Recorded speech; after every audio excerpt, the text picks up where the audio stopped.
Hello, hello, hello. Welcome to the Strange Orphan Podcast. Welcome back. Thanks for coming back to Ep 2. Yeah, so we're in the news again. That was really quick. Compliments of the Beckhams. Here's the thing. I don't like commenting on other people's lives. Like I don't know their circumstance. I'm not in their family.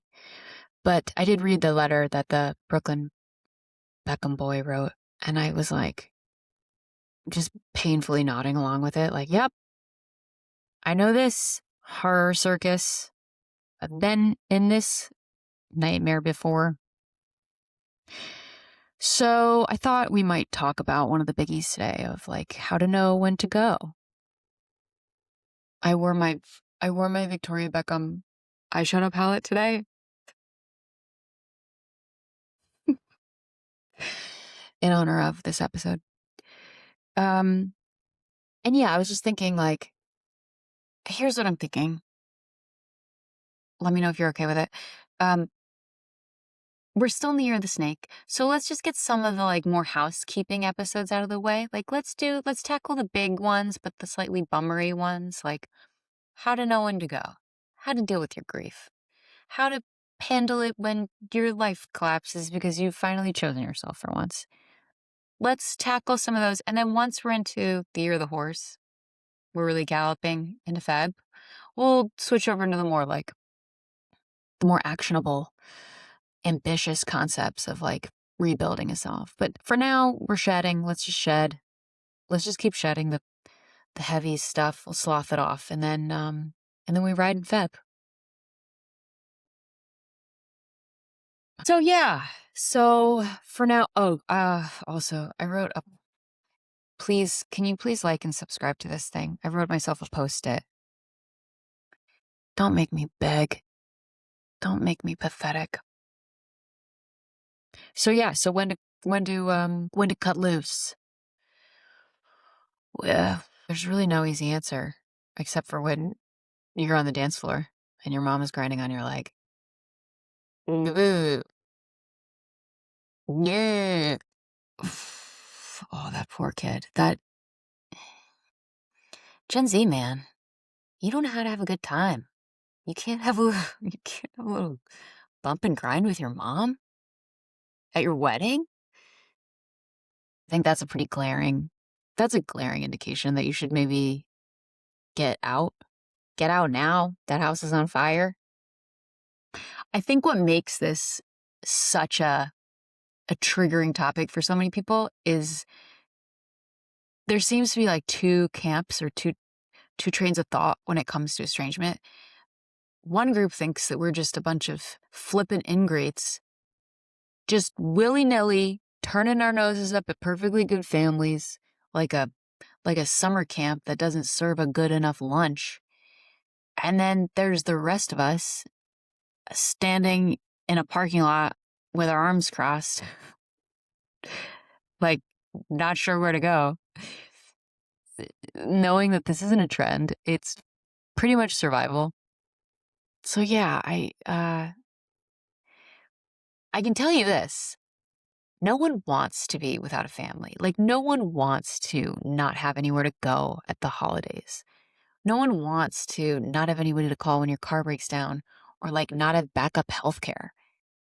Like think this through.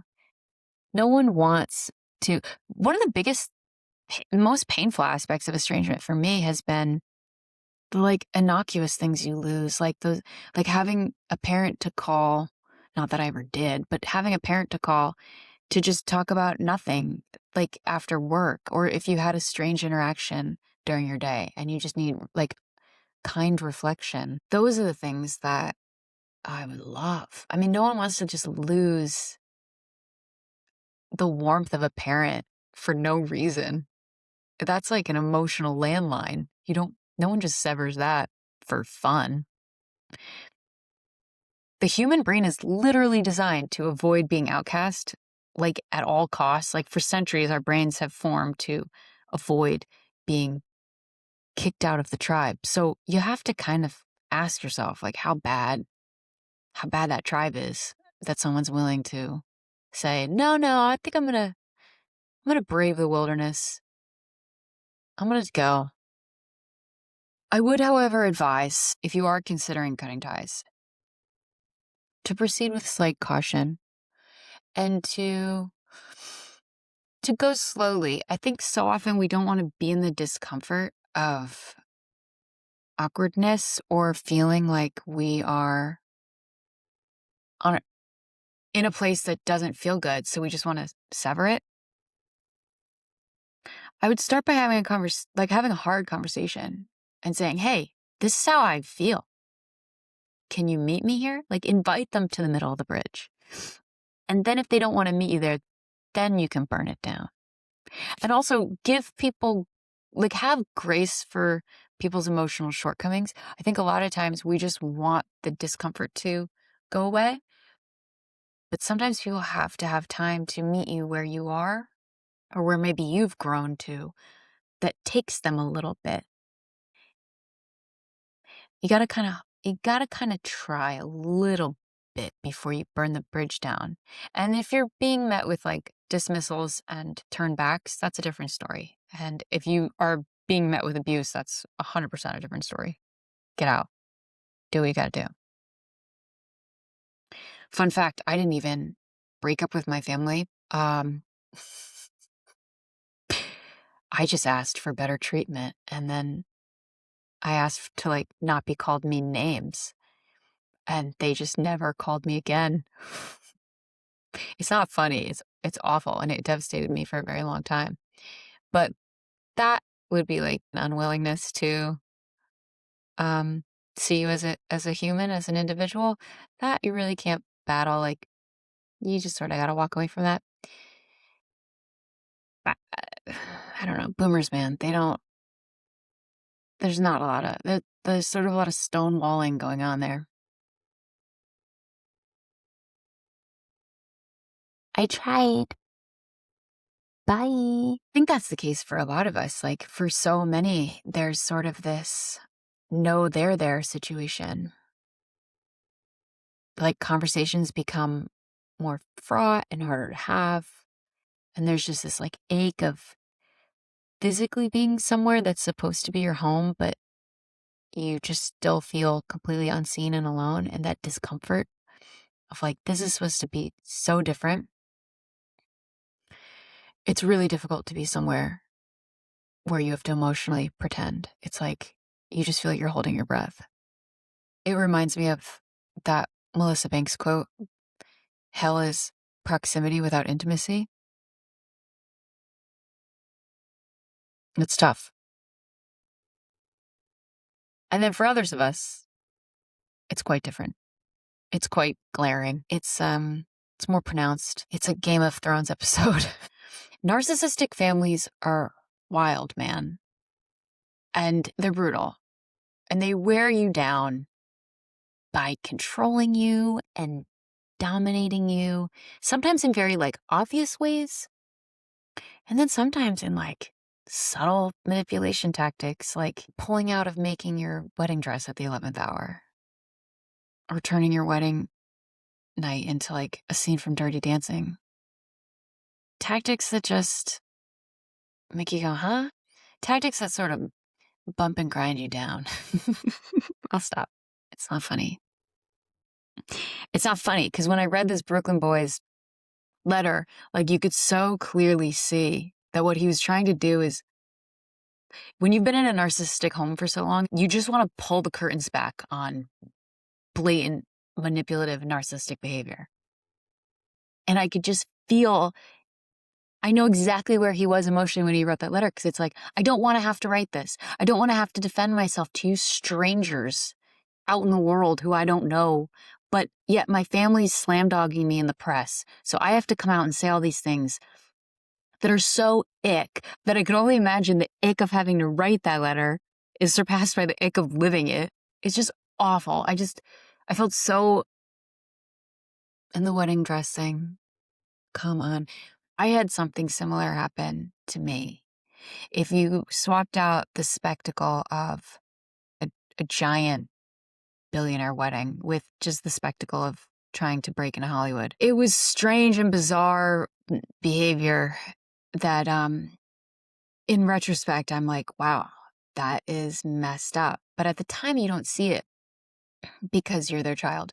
So as I was trying to like build up a career, and as I was slowly gaining a little more success and a little more stability on my own, and just sort of embarking on the promise of like a bigger life, my successes weren't met with encouragement or enthusiasm or support, but actually like strange and odd, bizarre, undermining attempts to kind of destroy them. The strangest part were these emails. So my mom's preferred method of communication was never straightforward phone calls or texts. It was always via email. And these emails were like random, sparsely worded emails that would start in the subject and then like flow is a generous word, but like go into the body. So you'd have to kind of parse them together. They honestly read like what a serial killer would send into like a mailroom. Like they read like a cryptic cipher.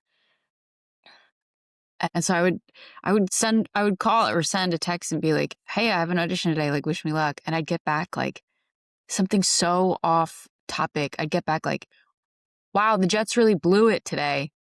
What? Question mark. Honestly, half the time these emails felt like they'd been written by like a bot.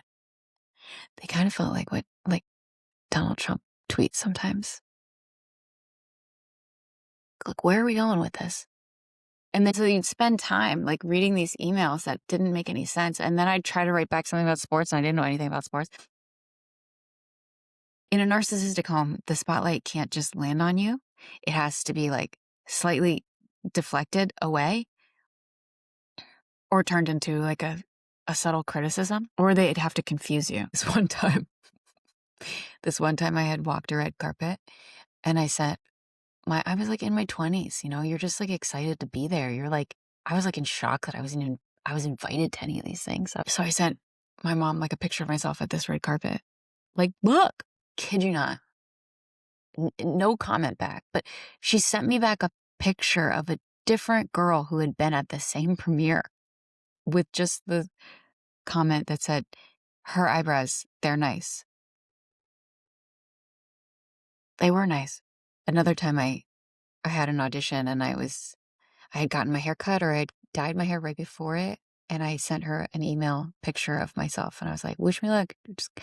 And she wrote back, did you dye your hair? You look like that actress. She went nuts. I don't think I didn't book that one. I couldn't see what was happening at the time. Like all I knew is that I just felt awful after each of these exchanges. Like I felt like I'd been wounded, but I like couldn't locate the origin of the wound. And half the time you're like, oh, that's nothing, right? Like that's just her. That's just my parent. It's interesting. People say narcissistic abuse is death by 1,000 cuts. And while it certainly is, I also think it's like death by endless, insidious confusions, like being fed a cruel little riddle that kind of takes you off your path and throws you off course. When I read about the dress thing, I was like, oh, I've seen those maneuvers before. I got invited to an event once, and my mother was like, I'm sending you a dress. And I was like a 30-year-old woman at the time. I could have easily picked out a dress. But for some reason, she insisted on sending me a dress to wear to this event. And I took it out of the package and I went and got it tailored to fit me. And then I wore it to the event. And then I came home and I took it off and I got into bed. And it wasn't until I was like, my eyes were closed that I was like, oh, that dress is hideous. Like these subtle moves of sabotage that you don't see right away. You can kind of rationalize them like, oh, she was busy. She couldn't make the dress. But then later, the thorn is still in your heart. Narcissism is like a topiary maze where like the longer you are trapped inside of it, the harder it is to see yourself out of it. And it's only after you walk away that you go like, what the F was all that? Like, how did I not see what was happening? But you don't. Plus, it's also harder when it's your parent because a part of you doesn't want to see the truth. Like, I think I made those emails, cryptic ciphers, to survive. I think the brain protects the heart in a way. Because if you saw the truth, it would be really painful to see. Oedipus gouged his eyes out with pins when he found out his mother was his girlfriend. So sometimes we have to blind ourselves from certain things in order to survive them. It's not fun. So I give a lot of credit to this Brooklyn kid for coming out with the truth. I mean, it's just exhausting. If you step out of the role of obedient child, like a pawn, they'll destroy you. And so you have to do whatever you can to kind of like really separate. It's so painful.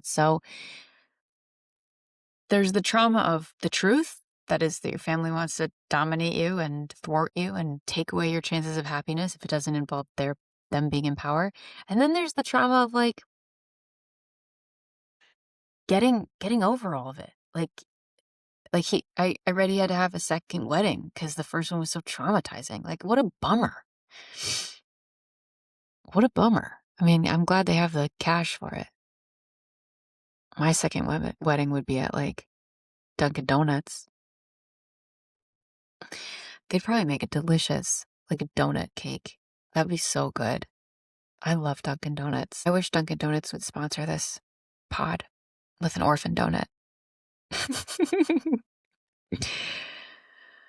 A donut hole to fill the hole in your heart, to fill the hole your parents left in your heart. It's not funny. It's a little funny. So what do you do? How do you know when to go? The short answer is I can't tell you that, and I don't know. Some meager advice I could give you is to perhaps like look at the places and the relationships where when you walk away from them, you're left feeling smaller or confused or unsure of yourself. The relationships where you feel not bolstered, but slightly thrown off your axis, wobbly, deterred from your goals. And then I would cut them out immediately. Because here's what I do know. Love is not a messenger of confusion. Love is not a vehicle for ick, ever. Love is not a Fincher movie. And you don't have to stay to the end to find out that the calls and the emails are coming from your own home. You can get out now. You can save yourself. But yeah, it's not easy. It's hard to see. But clarity is the gift you get on the other side of being brave. Clarity and some donut holes to fill that hole in your heart. All right. Well, we got through the heavy hitter today. I'm sure this has provided many with very little clarity on what to do. But that's what I'm here for. All right, that's it. Thanks for stopping by. See you next week.